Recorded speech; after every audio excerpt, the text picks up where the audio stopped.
पिछले 11 वर्षों में प्रौद्योगिकी भारत की विकास गाथा का बनी इंजन। केंद्रीय राज्य मंत्री डॉक्टर जितेंद्र सिंह ने कहा, भारत टेक्नोलॉजी के क्षेत्र में अनुयायी से लीडर बनकर उभरा। देश में की जा रही है प्रौद्योगिकी की best global practices. Operation Sindhu के तहत भारत सरकार लगातार संकट में फंसे भारतीय नागरिकों को सुरक्षित ला रही है स्वदेश। केंद्रीय मंत्री हरदीप पुरी ने कहा, भारत की ईंधन आपूर्ति सुरक्षित। भारतीय जनसंघ के संस्थापक डॉक्टर श्यामा प्रसाद मुखर्जी की पुण्यतिथि पर प्रधानमंत्री नरेंद्र मोदी समेत केंद्रीय नेताओं व मुख्यमंत्री ने किया नमन। कहा, अखंड भारत की दिखाई थी राह।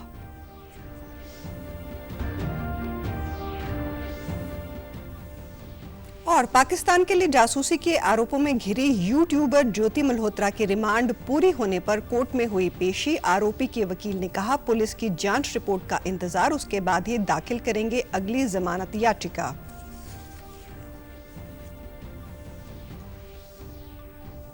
नमस्कार, मैं हूं शैली तनेजा। अब समाचार विस्तार से। विज्ञान एवं प्रौद्योगिकी राज्य मंत्री डॉक्टर जितेंद्र सिंह ने कहा है कि पिछले 11 वर्षों में प्रौद्योगिकी भारत की विकास गाथा का इंजन बन गई है। नई दिल्ली में 11 वर्षों में वैज्ञानिक उपलब्धियों पर एक प्रेस वार्ता को संबोधित करते हुए उन्होंने बताया कि 2014 में देश में केवल 50 बायोटेक स्टार्टअप थे, जो बढ़कर 10,000 से अधिक हो गए हैं। उन्होंने कहा कि पिछले 10 वर्षों में भारत टेक्नोलॉजी के क्षेत्र में अनुयायी से लीडर बनकर उभरा है। आज भारत में प्रौद्योगिकी की बेस्ट ग्लोबल प्रैक्टिसेस की जा रही हैं और ये सब एक सहयोगी राजनीतिक व्यवस्था के जरिए संभव हो पाया है। 11 years turned technology as the engine of India growth story. And that's there for anyone to see with evidence.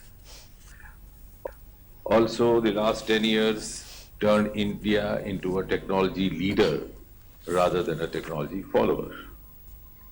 And thirdly, the last 10 years also saw India coming out with global best practices for others to follow, instead of waiting to adopt the best practices developed by others. So I think these three sentences sum up about all. And this has been possible largely because after 2014 we had a political dispensation which was very enabling, which was very supportive. उन्होंने अनेकता में एकता को भारत की ताकत बताया और कहा कि जैव विविधता सतत विकास के लिए एक विशेष संसाधन है। उन्होंने नए भारत को आकार देने में विज्ञान, नवाचार और शासन सुधारों की भूमिका को महत्वपूर्ण बताया। नवाचार के लिए सरकार ने आंतरिक क्षेत्र में निजी साझेदारी जैसे अभूतपूर्व कदम उठाए हैं। सभी प्रौद्योगिकी विभागों को एक मंच पर लाने के लिए वैश्विक रणनीति के तहत वन थीम वन वीक जैसी पहल की गई। केंद्रीय राज्य मंत्री ने कहा कि प्रौद्योगिकी में अब तक ना खोजे गए क्षेत्रों की ओर लगातार अग्रसर रहना देश का भविष्य के लिए रोड मैप है। These gentlemen and gentle ladies vote, and those who have to avail of us. So we are much closer now through these interactive programs. Now we have also launched one theme 1 week, so that all the institutes working on a similar theme come together in an integrated fashion. And that is the global strategy which is followed by the successful nations. Then the other highlight or the hallmark has been that most of these departments have tried to explore areas which were hitherto unexplored. Operation Sindhu के तहत भारत सरकार लगातार संकट में फंसे भारतीय नागरिकों को सुरक्षित स्वदेश ला रही है, जिसमें देश भर में परिवारों को राहत और भरोसा मिल रहा है। माशहद से आई महानयर की फ्लाइट W571 से 285 भारतीय नागरिक नई दिल्ली पहुंचे। इस तरह ईरान से अब तक कुल 1713 भारतीयों को वापस लाया जा चुका है। विदेश मंत्रालय इसके लिए पहले से ही कई हेल्पलाइन नंबर जारी कर चुका है। इनमें से एक टोल फ्री नंबर 1800118797, साथ ही 3 लैंडलाइन नंबर 911123012313, 9112301404 और 911233017905 शामिल हैं। साथ साथ एक समर्पित व्हाट्सएप नंबर भी जारी किया गया है जो 9968291988। इसके अलावा एक ईमेल है जिस पर लोग संपर्क कर सकते हैं। situationroom@a.gov.in ऑपरेशन सिंधु भारत की तेज और निर्णायक कूटनीति का उदाहरण है जो दिखाता है कि संकट की घड़ी में भारत अपने नागरिकों की सुरक्षा को सर्वोपरि मानता है। तो उम्मीद नहीं समझ रहे थे कि वापस आएंगे इतने, लेकिन सरकार ने बहुत बड़ा काम किया जो हम लोग आ गए हैं वापस। काफी मुश्किल था। हम बहुत फख्र महसूस कर रहे हैं कि हम भारत देश के निवासी हैं जिन्होंने जिसके इतने अच्छे प्राइम मिनिस्टर हैं कि हमको इतनी अच्छे से निकाल लिया, हमें कोई दिक्कत नहीं होने दी, सारी सुविधाएं मिली हैं। और इसके अलावा हम बहुत बहुत शुक्रगुजार हैं कि हमें बहुत सही टाइम पे निकाल लिया गया। बहुत बहुत शुक्रगुजार है मोदी जी के, इंडियन गवर्नमेंट के, कि उन्होंने हमें एक वक्त में हमारा साथ देके बहुत अच्छी सहूलियत के साथ। पश्चिमी एशिया में लगातार बिगड़ती भू राजनीतिक स्थिति के बीच केंद्रीय पेट्रोलियम और प्राकृतिक गैस मंत्री हरदीप सिंह पुरी ने आश्वासन दिया है कि भारत की ईंधन आपूर्ति सुरक्षित है और नागरिकों को किसी भी तरह की चिंता करने की कोई जरूरत नहीं है। उन्होंने कहा कि प्रधानमंत्री नरेंद्र मोदी के नेतृत्व में हम बीते वर्षों में अपनी आपूर्ति स्रोतों में विविधता लेकर आए हैं। Diversified the sources of supply, and out of the 5.5 million barrels of crude oil that India consumes daily, about 1.5 and 2 million only come through the Straits of Hormuz. We import roughly 4 million barrels through other routes, and our companies, the oil marketing companies, have enough stocks. Most of them have stocks up to 3 weeks. One of them has in fact 25 days stocks. And we are also confident that we can increase the supply of crude through other routes should the situation so warrant. We are in touch with all possible actors in this, the supply routes, etc. And I believe that there is no cause for any alarm on this score. Bharat सरकार के पत्र सूचना कार्यालय की fact check unit ने operation midnight hammer को लेकर social media पर फैलाए जा रहे झूठे दावे का खंडन किया है।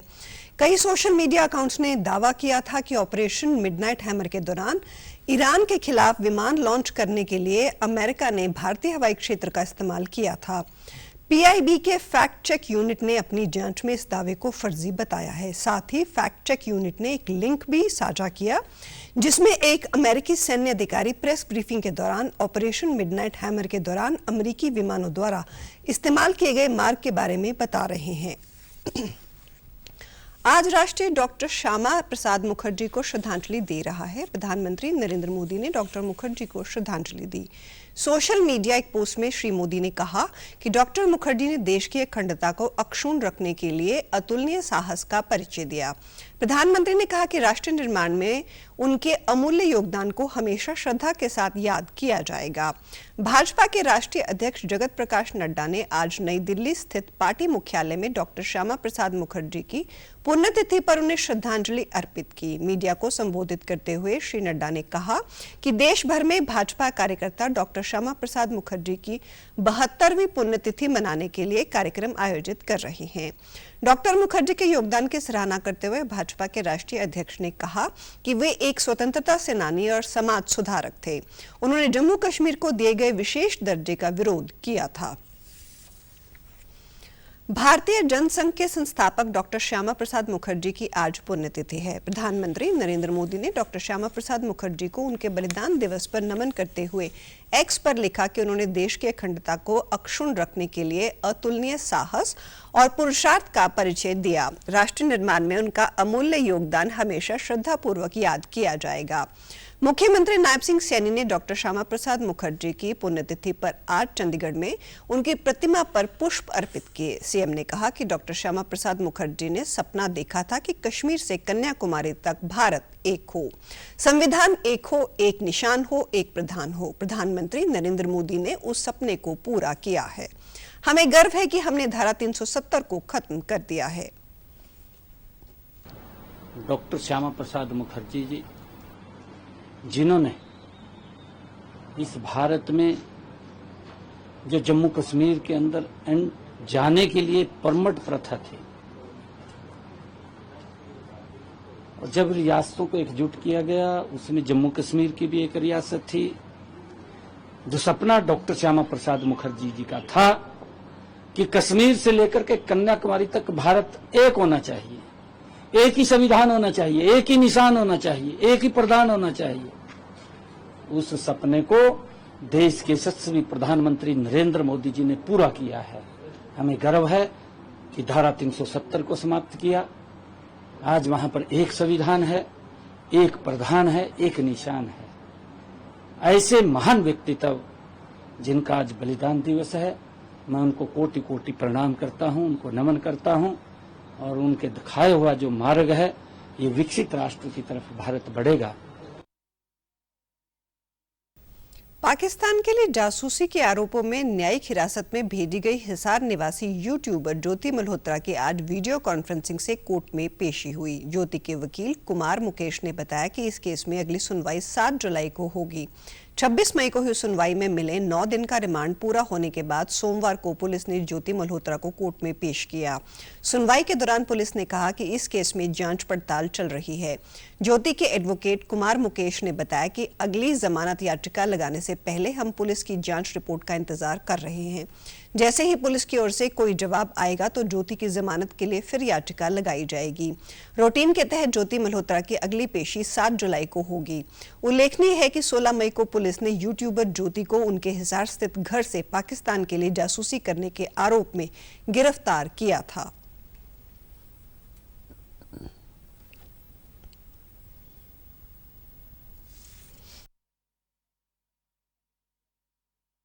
और आज उनको ड्यूटी मजिस्ट्रेट श्री सचिन सिंघल की कोर्ट में थ्रू वीसी पेश किया गया, और अब अगली डेट 7 जुलाई फिक्स किए गए उनके अपीयरेंस के लिए भी, पेशी के लिए ही है वो। और इससे पहले पता ही है आपको, जैसे 26 मई को 9 दिन के रिमांड के बाद पुलिस ने कोर्ट में पेश किया था, और फर्स्ट जुडिशियल रिमांड शुरू हुआ और वो 9 जून को ख़त्म हुआ। उसके बाद 9 जून को पेश किया गया था, और वो जो 23 जून की डेट लगाई हुई थी, आज 23 जून को दोबारा पेश किया गया है, और अब अगली डेट 7 जुलाई है। हमने ना निचली कोर्ट में बेल लगाई थी और पुलिस ने कुछ खास जवाब नहीं दिया था, तो हम अंडर इन्वेस्टिगेशन मामला चल रहा, पुलिस ने कुछ ऐसा ही बोला था, तो हम थोड़ा इंतजार कर रहे हैं पुलिस की थोड़ी इन्वेस्टिगेशन पूरी हो जाए, ताकि हम डिस्ट्रिक्ट कोर्ट में बेल लगा लें। पुलिस का कुछ ढंग से जवाब तो आए, ताकि जिन तथ्यों पर क्या पुलिस बोल रही है उस पर ही बहस हो। हिसार सहित हरियाणा कृषि विश्वविद्यालय में अपनी मांगों को लेकर प्रदर्शन कर रहे छात्रों के साथ प्रदेश सरकार द्वारा गठित कमेटी ने कल लगातार दूसरे दिन छात्रों के प्रतिनिधि मंडल से बातचीत की। कमेटी के सदस्य एवं शिक्षा मंत्री महिपाल ढांडा ने घटना को दुर्भाग्यपूर्ण बताते हुए कहा कि इस मुद्दे को लेकर सरकार संवेदनशील और चिंतित है। घटना के तुरंत बाद विश्वविद्यालय से पूरे मामले की रिपोर्ट तलब की गई थी। उन्होंने कहा कि छात्रों की 8 मांगे थी, जिनमें से 7 हमने तुरंत मान ली, परंतु वाइस चांसलर को बर्खास्त करने की मांग पर अड़ने के बाद बात नहीं बनी। कमेटी ने लगातार 2 दिन तक छात्रों से उनकी मांगों के संदर्भ में बात की, लेकिन जैसे ही वह छात्र अंतिम निर्णय लेने के लिए जाते हैं, वहां उनका मन बदल जाता है, क्योंकि वहां बैठे विपक्षी दलों के प्रतिनिधि उन्हें ऐसा करने से रोक देते हैं। मगर उन्होंने जो भी मांगे कही, हमने उनकी तमाम मांगों को माना। जो भी आप करें, आपकी सब बातों को मानते हैं। तो बड़े नेता यहाँ पे आके जिस तरह की बात करके हमारे बच्चों का ध्यान अलग दिशा में भटकाने की बात करके उनके भविष्य के साथ खेल रहे हैं, मैं कहता हूं आप ऐसी समझदारी अपने बच्चों के साथ भी करके दिखाइए जरा। ऐसा रास्ता शायद कोई दूसरा सोच भी नहीं सकता हो, इतने अच्छे तरीके से, बशर्ते यहाँ आके फिर मन दुखा कि भाई जो बच्चे अब निर्णय करके गए हैं कि भाई वीसी को बर्खास्त करिए और तब हम बात करेंगे। वहीं कमेटी के सदस्य एवं कैबिनेट मंत्री कृष्ण बेदी ने कहा कि वाइस चांसलर को हटाने की मांग पिछले विधानसभा सत्र में उठी थी, जो अब विद्यार्थियों के माध्यम से विश्वविद्यालय में उठाई जा रही हैं। उन्होंने बताया कि बातचीत में कमेटी की ओर से विश्वविद्यालय में एक अन्य कमेटी गठित करने का भी निर्णय लिया गया और छात्रों से कहा गया कि आगे से आप इस कमेटी से अपने हितों को लेकर जुड़े रह सकते हैं। उन्होंने कहा कि आंदोलन में यदि सभी पक्षों को देखा जाए तो विश्वविद्यालय में प्रोफेसर के घर पर भी पथराव हुआ है। वाइस चांसलर की गाड़ी को घेरा गया और डीएसपी तक से माइक छीना गया, लेकिन कमेटी ने छात्रों की इन सभी बातों को अनदेखा करते हुए सकारात्मक ढंग से मांगे मानने की बात कही। विपक्षी दल अब आंदोलन को संचालित कर रहे हैं। जो स्क्रिप्ट आज इसकी जो पिक्चराइज किया जा रहा है, ये तो और बजट सेशन में विधानसभा के अंदर जिन लोगों की जो मंशा थी उन्होंने पहले शुरुआत कर दी थी। बजट सेशन में जिन लोगों ने वीसी के खिलाफ और अन्य कुछ बातें उठाई थी, वो सेम स्क्रिप्ट पे ये बच्चे आज बोल रहे हैं। इसका मतलब इसके पीछे कहीं ना कहीं कोई और हाथ है, पुलिस प्रशासन के साथ, हमारे डीसी साहब इनके साथ, मुख्यमंत्री जी इनके साथ। परंतु ये ना तो प्रशासन को कोऑपरेट कर रहे हैं, ना सरकार को कोऑपरेट कर रहे हैं। केवल जब धरना शुरू हुआ था वो तो वीसी के रेजिग्नेशन से नहीं हुआ था, वो तो डिमांड्स को लेके हुआ था। वो डिमांड्स के ऊपर भी हमने चर्चा कर ली कि राजनीति के अंदर बच्चों के समस्याओं के अंदर अपनी राजनीति ना लेके आए। ये समाज सब कुछ देखता है। विधानसभा के अध्यक्ष हरविंदर कल्याण ने कहा कि हरियाणा में पहली बार शहरी स्थानीय निकायों का राष्ट्रीय सम्मेलन आयोजित हो रहा है। राष्ट्रीय महत्व के इस सम्मेलन में आने वाले डेलीगेट्स गुरुग्राम से अच्छा अनुभव लेकर लौटे। इसके लिए पूरा आयोजन अतिथि देवो भव की परंपरा के भाव के साथ आयोजित होना चाहिए। उन्होंने ये बात कल राष्ट्रीय शहरी स्थानीय निकाय सम्मेलन की तैयारियों की समीक्षा के लिए international centre for automotive technology Manesar में लोकसभा, हरियाणा विधानसभा एवं जिला अधिकारियों के साथ बैठक के दौरान कही।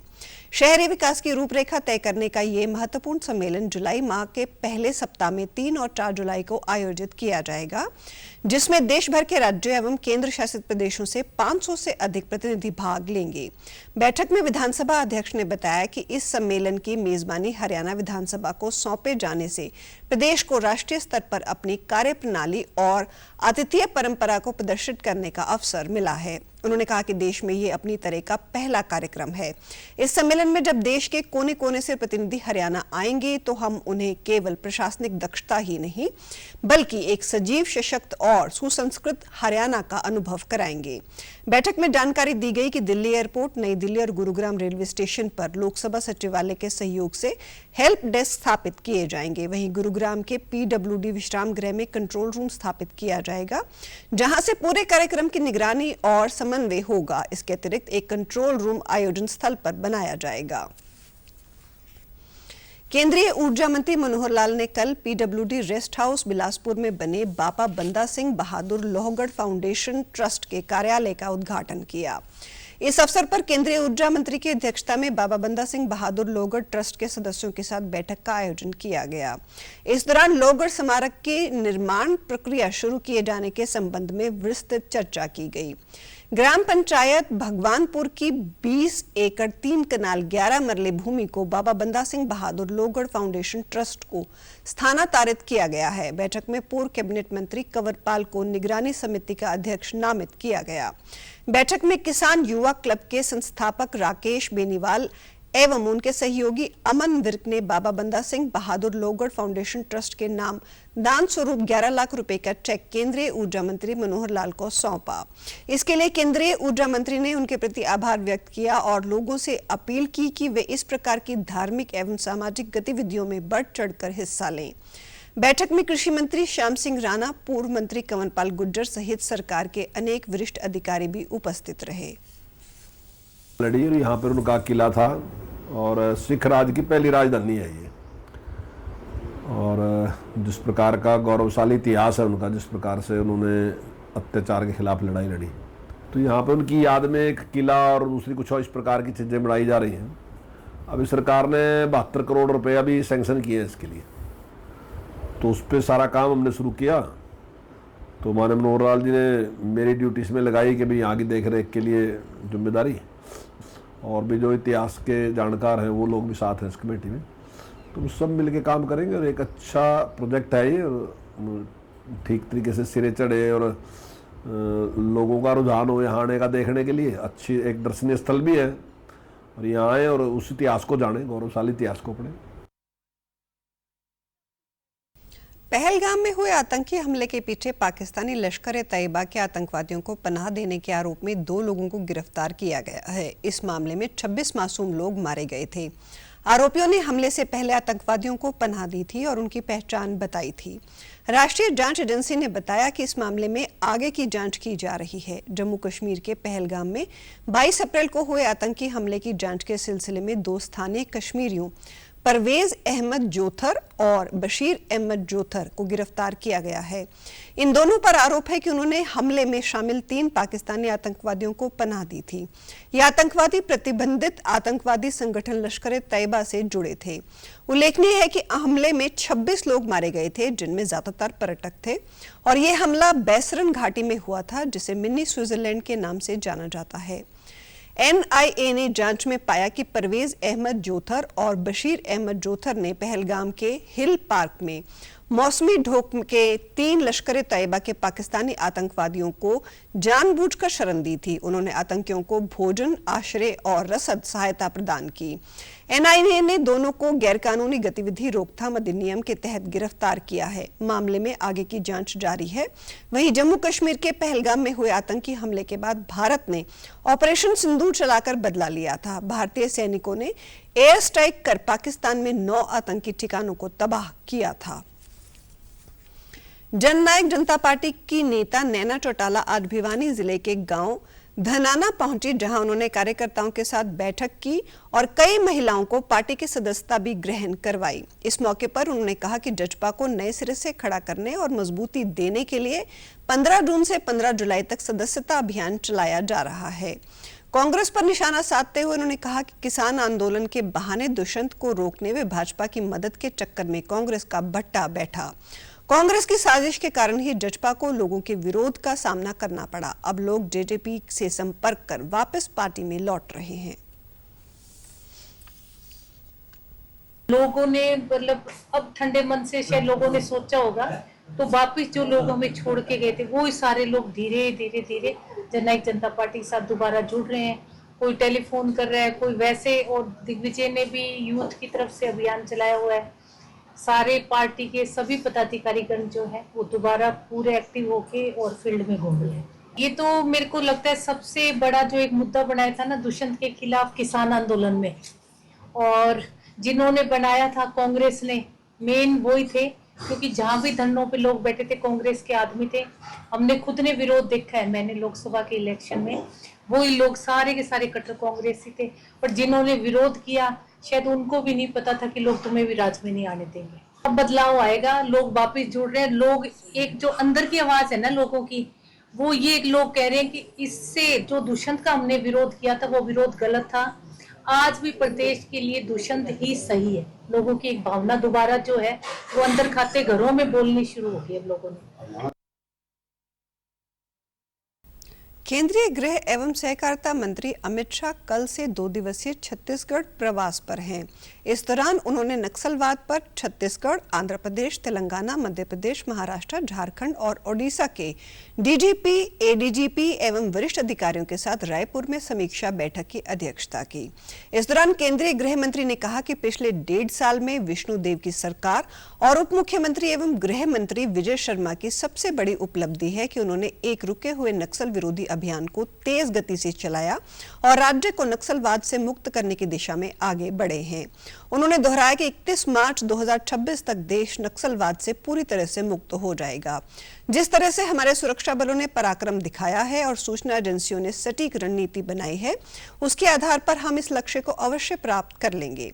हर वर्ष बारिश के मौसम में आराम करने वाले नक्सली इस बरसात में चैन की नींद नहीं सो पाएंगे, क्योंकि हमारे सुरक्षा बलों का ऑपरेशन जारी रहेगा।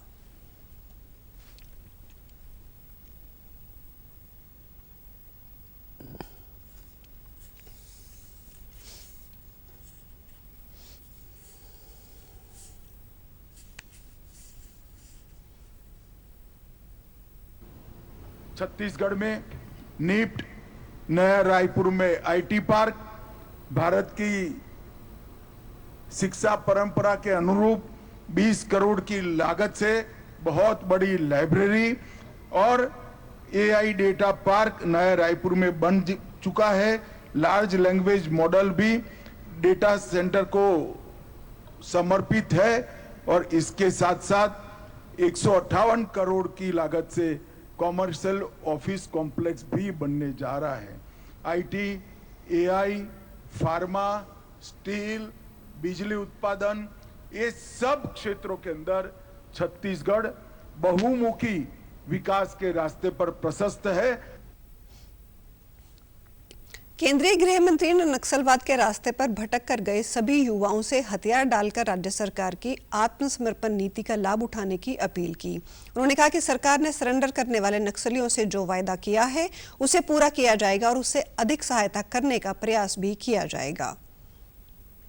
सबसे बड़ा उपलब्धि है तो एक रुका हुआ नक्सल विरोधी अभियान को उन्होंने द्रुत गति से चलाया और छत्तीसगढ़ को नक्सल मुक्त करने की दिशा में आगे बढ़े। और मैं जनवरी से देख रहा हूं, सरकार बनी उसके दूसरे महीने से ये दोनों ने नक्सल विरोधी अभियान को न केवल धार दी, समय समय पर इसका मार्गदर्शन भी किया। पुलिस बलों का, सुरक्षा बलों का हौसला बढ़ाया और मक्कमता के साथ ये लड़ाई को लड़ने में बहुत बड़ा योगदान दिया है। मुख्यमंत्री नायब सिंह सैनी आज रोहतक में प्रदेश के पूर्व वित्त मंत्री एवं भाजपा के वरिष्ठ नेता कैप्टन अभिमन्यु की माता के निधन पर शोक जताने पहुंचे। उन्होंने दिवंगत आत्मा को श्रद्धासुमन अर्पित किए और शोक संतप्त परिवार के प्रति अपनी संवेदना प्रकट की। इस दौरान मुख्यमंत्री ने प्रधानमंत्री नरेंद्र मोदी के अभियान एक पेड़ मां के नाम के तहत कैप्टन अभिमन्यु के आवास सिंधु भवन में पौधारोपण भी किया। उन्होंने यहां त्रिवेणी लगाई। मुख्यमंत्री ने मां के महत्व पर प्रकाश डालते हुए कहा कि इस संसार में मां की ममता की बराबरी कोई दूसरा नहीं कर सकता। वे भगवान से प्रार्थना करते हैं कि माता परमेश्वरी को अपने चरणों में स्थान दें। साथ ही उन्होंने एक पेड़ मां के नाम अभियान की सराहना की। माता परमेश्वरी जी एक धार्मिक प्रवृत्ति की जो महिला थी, उनका पूरा जीवन हम सब देख रहे हैं कि समाज के उत्थान में उन्होंने लगाया है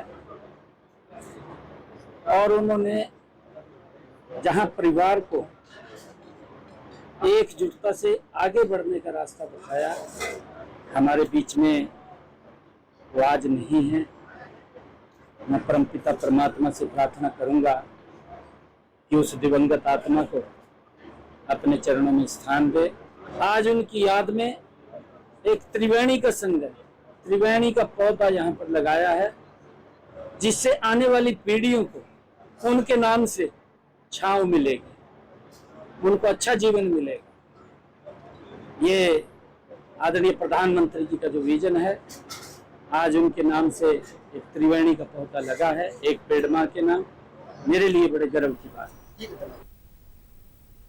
वहीं कल केंद्रीय ऊर्जा मंत्री मनोहर लाल ने भी पूर्व वित्त मंत्री कैप्टन अभिमन्यु के आवास पर उनकी माता परमेश्वरी देवी के निधन पर शोक व्यक्त करने पहुंचे। उन्होंने दिवंगत आत्मा को श्रद्धांजलि दी और शोक संतप्त परिवार के प्रति अपनी संवेदना व्यक्त की। कल श्रद्धांजलि अर्पित करने के लिए हरियाणा सरकार के मंत्री कृष्ण लाल पंवार, राव नरबीर सिंह, राज्यसभा सदस्य सुभाष बराला व रामचंद्र जांगड़ा, पूर्व केंद्रीय मंत्री बीरेंद्र सिंह सहित अनेक नेता भी कैप्टन अभिमन्यु के आवास पर पहुंचे। बहुत ही साथी जो हैं हमारे साथ केंद्र में, प्रदेश में मंत्रिमंडल के साथी भी रहे, भूपेंद्र यादव, भूपेंद्र कैप्टन अभिमन्यु और उनके माताजी का स्वर्गवास हुआ। अचानक परसों हमको पता लगा, तो उनको मैं अपनी ओर से, पूरे भारतीय जनता पार्टी के परिवार की ओर से उनको श्रद्धांजलि देता हूँ और प्रभु से प्रार्थना करता हूँ कि उनकी आत्मा को अपने चरणों में स्थान दें। समाचारों में आज इतना ही। नमस्कार।